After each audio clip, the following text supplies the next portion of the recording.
Praise the lord. ದೇವರ ನಾಮಕ್ಕೆ ಸ್ತೋತ್ರ ಉಂಟಾಗಲಿ. ಪ್ರೀತಿಯ ದೇವರ ಮಕ್ಕಳೇ, ಯೇಸುವಿನ ನಾಮದಲ್ಲಿ ನಿಮ್ಮೆಲ್ಲರನ್ನು ವಂದಿಸುತ್ತೇನೆ. ಈ ದಿನ ಧ್ಯಾನ ಮಾಡಿಕೊಳ್ಳುವ ಸ್ತ್ರೀಯು ಕಾನಾನ್ಯ ಸ್ತ್ರೀ. ಸತ್ಯವೇದದಲ್ಲಿ ಈ ಸ್ತ್ರೀಯ ಹೆಸರು ಇಲ್ಲ, ಆದರೆ ಈ ಸ್ತ್ರೀಯನ್ನು ಕಾನಾನ್ಯ ಸ್ತ್ರೀ ಎಂದು ನೋಡಬಹುದು. ಆಮೆನ್.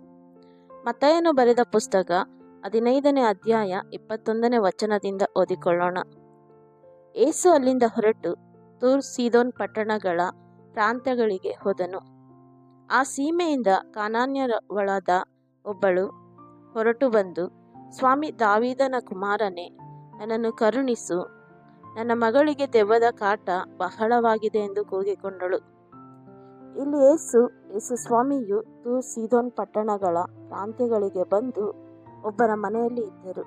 ಅಲ್ಲಿಗೆ ಕಾನಾನ್ಯ ಸ್ತ್ರೀಯು ಅಲ್ಲಿಗೆ ಬಂದು ಸ್ವಾಮಿಯ ಹತ್ತಿರ, ದಾವೀದನ ಕುಮಾರನೇ, ನನ್ನನ್ನು ಕರುಣಿಸು ಎಂದು ಕೂಗುತ್ತಾ ಇದ್ದಳು. ಕಾನಾನ್ಯ ಸ್ತ್ರೀಯು ದೇವರನ್ನು ಅರಿಯದಂತಹ ಜನಾಂಗದವಳು. ಆದರೂ ಆಕೆ ದೇವರನ್ನು ಕುರಿತು ತಿಳಿದುಕೊಂಡು ಆತನ ಬಳಿಗೆ ಬಂದಳು. ಆದ್ದರಿಂದಲೇ ಆಕೆ ದಾವೀದನ ಕುಮಾರನೇ ಎಂದು ಕೂಗಿದಳು. ನಂತರ ಈ ಕಾನಾನ್ಯ ಸ್ತ್ರೀಯು ಯೇಸುವಿಗೆ, ನನ್ನ ಮಗಳಿಗೆ ದೆವ್ವದ ಕಾಟ ತುಂಬ ಆಗಿದೆ ಎಂದು ಕೂಗಿದಳು. ಆದರೆ ಇದನ್ನು ಯೇಸು ಕೇಳಿ ಆಕೆಗೆ ಏನೂ ಉತ್ತರ ಕೊಡಲಿಲ್ಲ. ಆದರೂ ಆಕೆ ಬಿಡಲಿಲ್ಲ, ಕೂಗುತ್ತಾನೇ ಇದ್ದಳು. ಆಗ ಯೇಸು ಸ್ವಾಮಿಯ ಶಿಷ್ಯರು ಯೇಸುವಿಗೆ ಹತ್ತಿರ ಬಂದು ಆಕೆಯನ್ನು ಕಳುಹಿಸಿಬಿಡು ಎಂದು ಕೇಳಿಕೊಂಡರು. ಆಗ ಯೇಸು ಆಕೆಗೆ, ತಪ್ಪಿಸಿಕೊಂಡ ಕುರಿಗಳಂತಿರುವ ಇಸ್ರಾಯೇಲರ ಮನೆತನದವರ ಬಳಿಗೆ ಹೊರತು ಮತ್ಯಾರ ಬಳಿಗೂ ನಾನು ಕಳುಹಿಸಲ್ಪಟ್ಟವನಲ್ಲ ಅಂದನು. ಪ್ರಿಯರೇ, ಕಾನಾನ್ಯ ಸ್ತ್ರೀಯು ದೇವರನ್ನು ತಿಳಿಯದ ಜನರು, ತೂರ್ ಸೀದೋನ್ ಪಟ್ಟಣದವರು, ವಿಗ್ರಹಾರಾಧನೆಯಲ್ಲಿ ಇದ್ದಂತಹ ಜನರು. ಆದ್ದರಿಂದ ಯೇಸು ಯೆಹೂದ್ಯರಿಗಾಗಿ ನಾನು ಕಳುಹಿಸಲ್ಪಟ್ಟವನು, ಬೇರೆಯವರಿಗೆ ಅಲ್ಲ ಎಂದು ಹೇಳಿದರು. ಯಾಕಂದರೆ ಆ ಪಟ್ಟಣದ ಜನರು ಬಹಳ ಪಾಪದಲ್ಲಿ ದೇವರಿಗೆ ವಿರೋಧವಾಗಿ ನಡೆಯುತ್ತಿದ್ದರು. ಯೇಸು ಹಾಗೆ ಹೇಳುವಾಗ ಆಕೆ ಆತನ ಪಾದಕ್ಕೆ ಅಡ್ಡ ಬಿದ್ದು, ಸ್ವಾಮಿ, ನನಗೆ ಸಹಾಯ ಮಾಡು ಎಂದು ಕೇಳಿಕೊಂಡಳು. ಆದರೂ ಯೇಸು, ಮಕ್ಕಳು ತಿನ್ನುವ ರೊಟ್ಟಿಯನ್ನು ತಕ್ಕೊಂಡು ನಾಯಿ ಮರಿಗಳಿಗೆ ಹಾಕುವುದು ಸರಿಯಲ್ಲ ಎಂದು ಹೇಳಿದರು. ಅದಕ್ಕೆ ಕಾನಾನ್ಯ ಸ್ತ್ರೀಯು, ಹೌದು ಸ್ವಾಮಿ, ನೀನು ಹೇಳುವ ಮಾತು ನಿಜವೇ.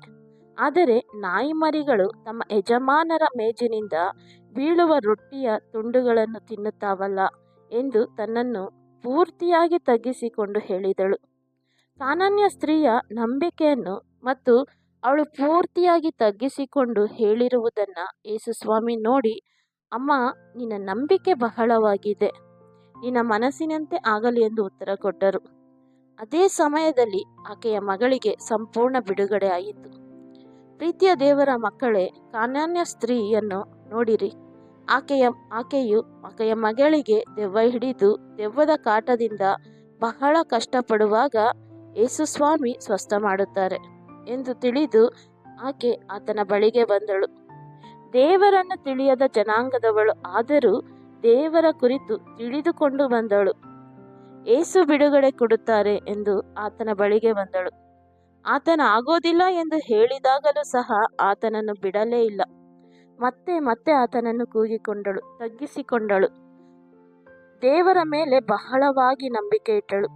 ಆಕೆಯ ನಂಬಿಕೆಯೇ ಅವಳ ಮಗಳನ್ನು ಸ್ವಸ್ಥ ಮಾಡಿತು. ಈ ದಿನದಲ್ಲಿ ನಾವು ಕೂಡ ದೇವರ ಬಳಿಯಲ್ಲಿ ತಗ್ಗಿಸಿಕೊಳ್ಳುವಂತಹ ಸ್ವಭಾವವುಳ್ಳವರಾಗಿ ಇರಬೇಕು. ಹೆಮ್ಮೆ ನಮ್ಮಲ್ಲಿ ಬರಬಾರದು ಪ್ರಿಯರೇ. ಅಪನಂಬಿಕೆಯಲ್ಲಿ ಬಿದ್ದು ಹೋಗಬಾರದು. ನೋಡಿ ನಂಬುವುದಕ್ಕಿಂತ ನೋಡದೆ ನಂಬುವರು ಧನ್ಯರು ಎಂದು ವಾಕ್ಯದಲ್ಲಿ ನಾವು ನೋಡುತ್ತೇವೆ.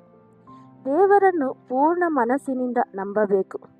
ಕಾನಾನ್ಯ ಸ್ತ್ರೀಯು ಹೇಗೆ ದೇವರನ್ನು ಬಿಡಲಿಲ್ಲವೋ, ನಂಬಿಕೆಯಲ್ಲಿ ದೃಢವಾಗಿ ಇದ್ದಳೋ, ಹಾಗೆ ನಾವು ಕೂಡ ನಂಬಿಕೆಯಲ್ಲಿ ದೃಢವಾಗಿ ಇರಬೇಕು. ಆಗ ದೇವರು ನಮ್ಮ ನಂಬಿಕೆಯನ್ನು ನೋಡಿ, ನಾವು ನಡೆದುಕೊಳ್ಳುವ ರೀತಿಯನ್ನು ನೋಡಿ ದೊಡ್ಡ ಕಾರ್ಯಗಳನ್ನು ನಮ್ಮ ಜೀವಿತದಲ್ಲಿ ಮಾಡುತ್ತಾರೆ.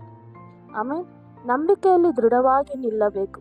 ನಾವು ಎಂಥ ಪರಿಸ್ಥಿತಿ ಬಂದರೂ ನಂಬಿಕೆಯನ್ನು ಕಳೆದುಕೊಳ್ಳಬಾರದು ಪ್ರಿಯರೇ. ಆಮೇಲೆ ದೇವರು ನಿಮ್ಮನ್ನು ಆಶೀರ್ವದಿಸಲಿ. ಪ್ರಾರ್ಥಿಸಿಕೊಳ್ಳೋಣ. ಕರ್ತನೇ, ನಿಮಗೆ ಸ್ತೋತ್ರ ಮಾಡ್ತೇವೆ ರಾಜ. ಒಂದೊಳ್ಳೆ ಸಮಯಕ್ಕಾಗಿ ಸ್ತೋತ್ರ ಮಾಡ್ತೇವೆ. ಕಾನಾನ್ಯ ಸ್ತ್ರೀಯ ಕುರಿತು ನಾವು ಧ್ಯಾನ ಮಾಡಿಕೊಂಡೆವಪ್ಪ. ಅಪ್ಪ, ನಂಬಿಕೆಯಲ್ಲಿ ಪೂರ್ಣವಾದ ನಂಬಿಕೆಯಲ್ಲಿ ನಿಂತಳು ಕರ್ತನೆ. ಆಗೋದಿಲ್ಲ ಅಂತ ಹೇಳಿದ್ರು ಕರ್ತನೆ. ಅಪ್ಪ, ದೃಢವಾದ ನಂಬಿಕೆಯಲ್ಲಿ ನಿಮ್ಮನ್ನು ಕೂಗಿದಳು ಕರ್ತನೆ. ಅವಳ ನಂಬಿಕೆ ಬಹಳವಾಗಿದ್ದರಿಂದ ಕರ್ತನೆ, ಅವಳ ಮಗಳಿಗೆ ಒಂದು ಸ್ವಸ್ಥತೆಯನ್ನು ಕೊಟ್ರಿ. ನಮ್ಮಲ್ಲಿ ನಂಬಿಕೆ ಕಮ್ಮಿ ಆಗಿದ್ರೆ ಕರ್ತನೆ, ನಂಬಿಕೆಯನ್ನು ಕರ್ತನೆ ಹೆಚ್ಚಿಸ್ರಿ ಕರ್ತನೆ. ಅಪನಂಬಿಕೆಯಲ್ಲಿ ನಾವು ಬಿದ್ದು ಹೋಗದಂತೆ ಕರ್ತನೆ, ತಗ್ಗಿಸಿಕೊಂಡು ನಡಿಲಿಕ್ಕೆ ಕರ್ತನೆ ನಮ್ಮನ್ನು ನಿಮ್ಮ ಕರದಲ್ಲಿ ಒಪ್ಪಿಸಿಕೊಡ್ತೇವೆ. ನಮ್ಮನ್ನು ನೀವು ನಡೆಸ್ರಿ ರಾಜ, ಯೇಸುವಿನ ನಾಮದಲ್ಲಿ ಕರ್ತನೆ, ಆಮೆನ್.